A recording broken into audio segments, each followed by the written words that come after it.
Hi, welcome back for our third video for topic 2 and topic 3. I'm Miss Curdy, and today we're going to talk about 10 as a factor. I still have my producer here snoozing, and he's going to watch as we solve another lesson. All right, so in this lesson, we're going to be talking about 10 as a factor. We've already talked about 0, 1, 2, and 5, and today we're going to talk about 10. This is probably one of the top 5 easiest factors to work with, just like 0, 1, 2, and 5.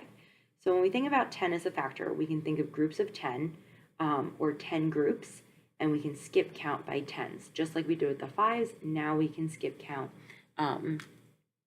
by tens. So the first way to think about this is the skip counting way. 10 times 8, we would skip count 8 times. And if you were counting on your fingers or writing out your skip counting, we would get 8 times 10 is 80.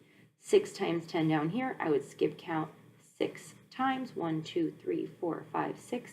I would skip count by tens, and I would get 10, 20, 30, 40, 50, 60. And my answer to 10 times 6 is 60. And that way it's very quick to solve these.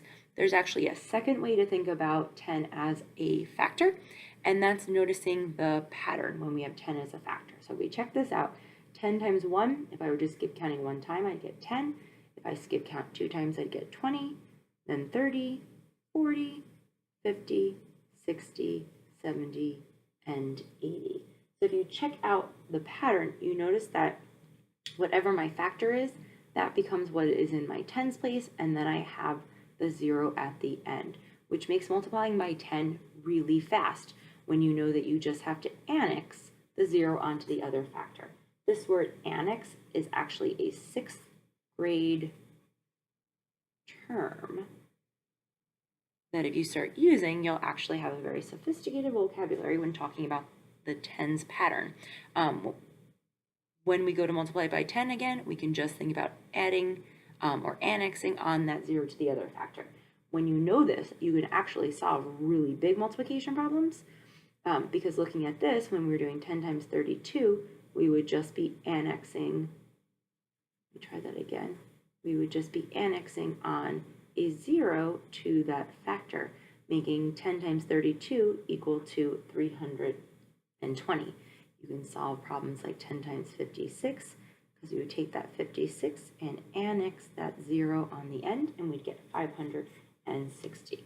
So there's two ways to thinking about it. One way is skip counting by tens, and the other is noticing the pattern where we can take our factor that's being multiplied by 10 and annex a 0 onto it to get our answer. That's all for the lesson on 2-4 as 10 is a factor. And I will see you back here for our next video. Thanks for joining me. Have a wonderful day. Bye.